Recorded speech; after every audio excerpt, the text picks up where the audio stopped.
Saya lihat banyak orang punya kiri kanan kebun sawit. Bayangan kita kalau kita lihat ya, satu bukit itu kiri kanan kebun sawit semua. Pikiran kita apa? Itu orang paling kaya itu kayaknya, gitu kan? Maka benar, mobil-mobil yang jarang kelihatan di Sumatera Barat kelihatan di Riau. Mobil-mobil harga 2M, 3M, 4M ada lewat-lewat di sini. Maksudnya sederhana. Kita kalau lihat orang punya pohon dan tanahnya luas, kita bilang apa? Itu orang kaya raya. Terus bedanya apa kita dengan pengikut Nabi Musa yang terpana dengan Qarun? Apa kata pengikut Nabi Musa?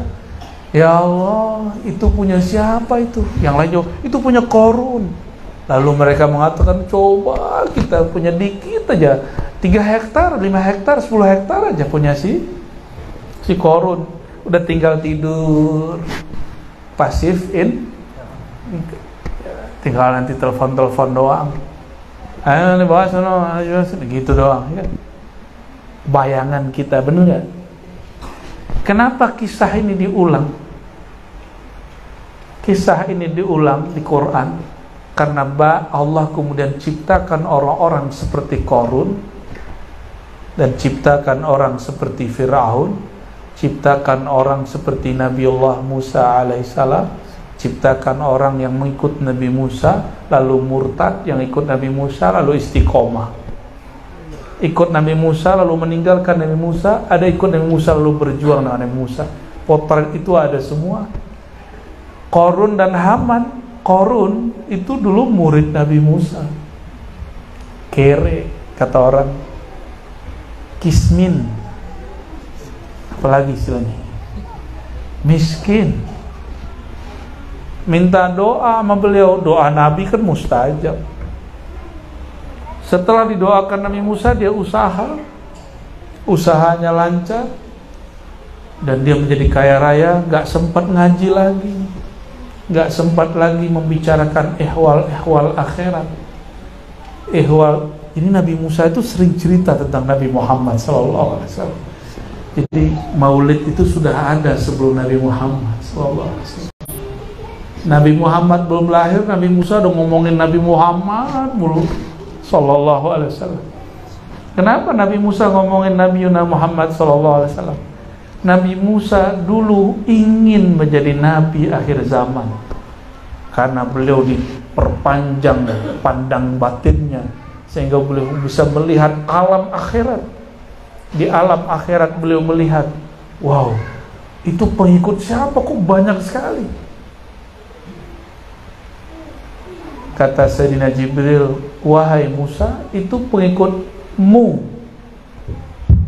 Senang Nabi Musa. Lalu dia menoleh lagi ke sebelah kanan, ternyata lebih banyak lagi. Kata Nabi Musa, GR dikit, Jibril, bukan Mas Bril ya. Jibril, itu pengikutku juga ya? Aku ya nabinya. Udah senang. Apa kata Sayyidina Jibril? Enggak, sudah ada nabinya, Musa ya. Bertanyalah Nabi Musa, siapa nabinya? Kok bisa umatnya sebanyak itu? Kalau benar nih kita umatnya, itu yang dilihat Nabi Musa itu kita, insyaallah. Amin ya Rabbal. Kalau benar, jangan GR dulu. Kita mohon kepada Allah semoga istiqomah. Amin. Kata Sayyidina Jibril, Musa, itu nabinya Muhammad sallallahu alaihi wasallam. Itu umat Nabi Muhammad sallallahu alaihi wasallam. Nabi Musa geleng-geleng dia.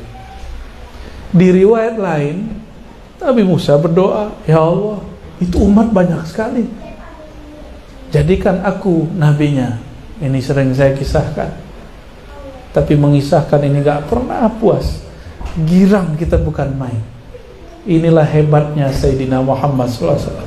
Menceritakan beliau gak ada habisnya. Karena beliaulah permata yang dulu menjadi mahar surga. sebut namanya menjadi permata, sehingga boleh dijadikan mahar, walaupun gadis-gadis sekarang tidak mau dinikahin pakai sholawat. Tapi kalau yang ngerti disolawatin 5 kali mau. Coba begitulah ya. Kami nggak makan sholawat, Pak. Kata Sayyidina Musa, ya Allah, coba jadikan aku nabi akhir zaman. Nggak diizinkan Allah, sudah ada nabinya, Nabi Muhammad. Apa kata Nabi Musa? Ya Rabb, kalau begitu jadikan aku salah satu umat akhir zaman. Kalau doa Nabi mustajab nggak? Maka Nabi berkalam, para wali, para ulama adalah pewaris para nabi. Maka Nabi Musa Allah munculkan kembali karena tidak ada ajaran tanasuh, reinkarnasi, lahir dalam tubuh yang baru. Maka Allah izinkan arwah para anbiya membersamai wali-wali, ulama-ulama akhir zaman. Kalau ruhani mereka kuat. Kalau nggak kuat, ruhnya pergi lagi, cari lagi siapa yang kuat membersamainya.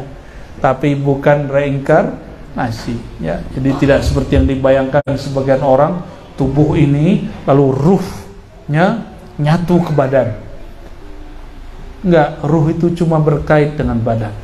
Jika ruh kita ini mampu mewarisi spiritual semangat para nabi terdahulu, Allah akan kirim seorang nabi membersamai kita. Tadi itu dalil bolehnya, senangnya, boleh senang kalau murid banyak, jamaah banyak, pengikut banyak. Itu dalilnya Nabi Musa.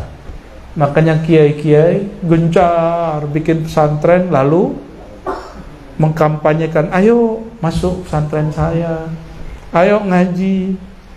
Itu dalilnya. Bukan untuk dirinya, tapi untuk siapa? Untuk umat itu sendiri. Itu bedanya. Semoga kiai-kiai sekarang banyakin murid bukan untuk kepuasan batinnya, tapi untuk mewarisi amal-amal Nabi Musa, Nabi Muhammad sallallahu alaihi wasallam.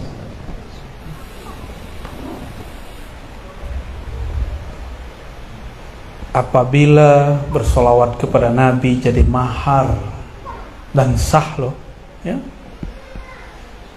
berarti perempuan paling cantik ini dihargai dengan amal paling mulia di surga. Maka jika dia lahir ke muka bumi, melahirkan anak, itu berkat apa tadi? Berkat sholawat. Jadi yang ngalir di tubuh kita ini, itu berkah sholawat Nabi Musa, Nabi Adam alaihi assalam. Satu tetes di tubuh kita, satu rambut di badan ini, semuanya berkah sholawat Nabi Adam. Satu kali sholawat 10 nur terbit.